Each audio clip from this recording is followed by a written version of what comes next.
आप को बदलें, अपनी सोच को बदलें, अपने विचारों को बदलें। पहली चीज, दोष लगाने वाले मत बने। अगर आप विश्वासी हैं, कोई आप पर दोष लगा रहा है, आप प्रार्थना करें। मैं आपका ध्यान ले जाना चाहूंगा, एक समय आया था कि दाऊद राजा, है ना, उसके सैनिक लोग भी उस पर पथराव कर, मतलब कि बातों के पथराव कर रहे थे, उसकी बुराइयां करने लगे।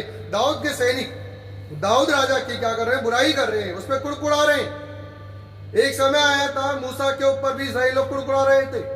मेरे भाई बहनों, हो सकता है आपके जीवन में भी एक ऐसा समय आए कि लोग कुड़कुड़ाएं, लोग आपकी बुराई करें, लोग आपके विषय में नाना प्रकार की बात कहें, और आप उन बातों को सुनकर क्या हो जाए, आपका मन व्याकुल हो जाए, आप बिल्कुल नर्वस हो जाए, या आप एक किसी समस्या में आ जाए, या आप टेंशन में आ जाए, डिप्रेशन में आ जाए। मैं आपको बताना चाहूंगा, प्लीज ध्यान से सुनिएगा। मैं आपको बताना चाहूंगा कि दाऊद ने जब देखा और सुना कि उसके सैनिक उसी पर कुड़कुड़ा रहे हैं, उसकी बुराई कर रहे हैं, तो उसने जाकर बुराई नहीं की, उसने जाके लड़ाई नहीं की, जाके तू मैं नहीं की, उसे दोष नहीं लगाया, उसे ये नहीं कहा कि मेरी बुराई क्यों कर रहे हो। वो जाता है, अपने कमरे में जाता है, द्वार बंद करता है, प्रार्थना करता है, परमेश्वर से प्रार्थना करता है, प्रभु से कहता है। उसने उसकी बुराई का जवाब बुराई से नहीं दिया, उनकी बुराई का जवाब प्रार्थना से दिया। और जब परमेश्वर से उसने प्रार्थना की, तो वही सैनिक उसका आदर करने लगे। मेरा जीजो, जब आपकी लोग बुराई करते हैं, जब लोग आपका अनादर करते हैं, आपको किसी को भी कहने की जरूरत नहीं कि आप सही, परमेश्वर जानता आप सही हैं, परमेश्वर जानता। अगर आप गलत है तो परमेश्वर से माफी मांगे, परमेश्वर सही करेगा।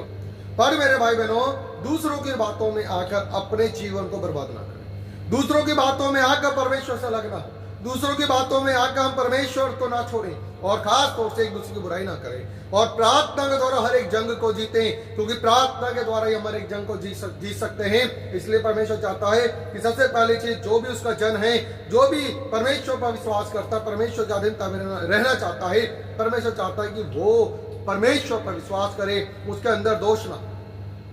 परमेश्वर ने बहुत सी बातें कही मत्ती समाचार में प्रभु यीशु मसीह द्वारा, कि दोष मत लगाओ, बुराई मत करो, अगर कोई गाल में थप्पड़ मारे, दूसरा गाल भी आगे कर दो, है ना। मैंने तो तुमने सुना था कि दांत के बदले दांत और हाथ के बदले हाथ, परंतु मैं तुमसे कहता हूं कि बुरे का सामना ना करना, वरन अपने शत्रु से प्रेम करना, अपने शत्रु से प्रेम रखना, अपने शत्रुओं के लिए प्रार्थना करना। ये शिक्षा है प्रभु की, क्योंकि प्रभु चाहते थे कि हमारे जो लोग हैं, परमेश्वर के लोग हैं, उनके अंदर ऐसा किसी प्रकार का दोष ना पाया जाए। मेरा जीवन, जब यीशु मसीह को क्रूस पे चढ़ाया गया, जब यीशु मसीह को क्रूस पे चढ़ाया गया, क्रूस पे वो चाहते कर सकते थे, उन्हें किसी की बस की नहीं थी चढ़ाना। पर मेरा जीजो, मैं आपको बात चाहूंगा, जब उन्हें क्रूस पे चढ़ाया गया, उन्होंने कोई जवाब नहीं दिया किसी को। उन्होंने उस समय अपनी के बारे में नहीं बताया, क्योंकि बहुत सी लड़ाई ना जवाब देकर नहीं जीती जाती, चुप रहकर भी जीती जाती।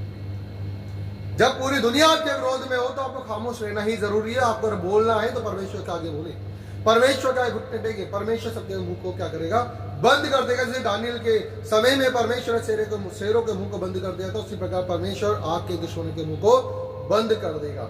इसलिए मेरा जीजो, अपने जीवन में आप इस बात को सोचें कि क्या मैं अनंत मार्ग पर परमेश्वर के वचन के अनुसार चल रहा हूं या नहीं चल रही।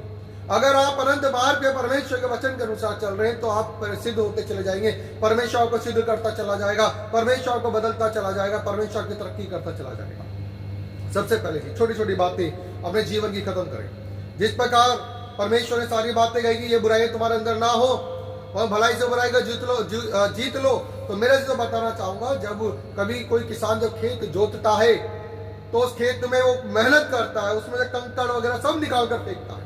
एक कुम्हार जो होता है, जब वो कोई बर्तन बनाता है, तो पहले मिट्टी का ठेला लाता, उसको तोड़ता अच्छे से, उसको चुकना चूर कर देता, बिल्कुल बारीक कर देता है। जब बारीक करने के बाद उसमें अगर कोई उसको छानता ही कहीं कंकड़ ना हो, क्योंकि अगर बर्तन बनाएंगे तो कहीं कंकड़ रहेगा तो टूट जाएगा वहां से।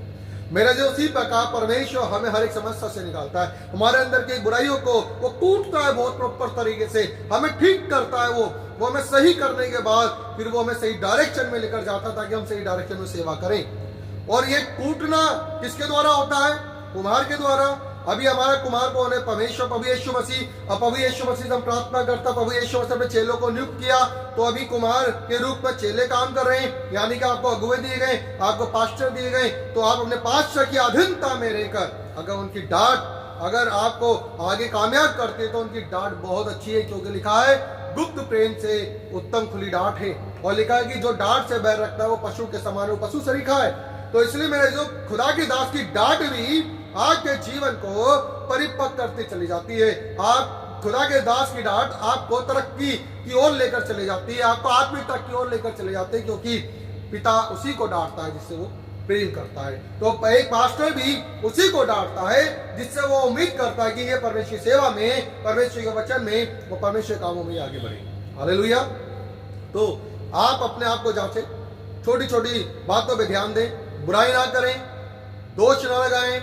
दोष बहुत से लोग हैं जो अपने आप को बचाने के लिए कुछ भी उल्टा शराब आरोप किसी पे भी लगा देते हैं। आज देखा बहुत से पास्टर्स लोग आज जेल में हैं, बहुत से विश्वासी लोगों के घर टूट गए हैं, और केवल किस कारण? झूठ बोलने के कारण, दोष लगाने के कारण। और कृपया कान के कच्चे ना बने, क्योंकि लोग कान के कच्चे होने के कारण अच्छे रिश्ते खो देते हैं कि किसी ने भी कुछ बोल दिया और आपने विश्वास कर लिया। पहले प्रार्थना करें और परमेश्वर का आत्मा आपको गाइड करेगा। तो प्रभु आपको इन वचनों द्वारा बहुत आयत के साथ आशीष दे। दोष मत लगाओ ताकि तुम पे दोष न लगाया जाए। जिस नाप से तुम नापते हो उसी नाप से तुम्हारे लिए भी नापा जाएगा। इसलिए परमेश्वर के अधीन रहो और परमेश्वर की स्तुति महिमा करते रहो। सभी भाई बहनों को जय मसीह की, प्रेज द लॉर्ड।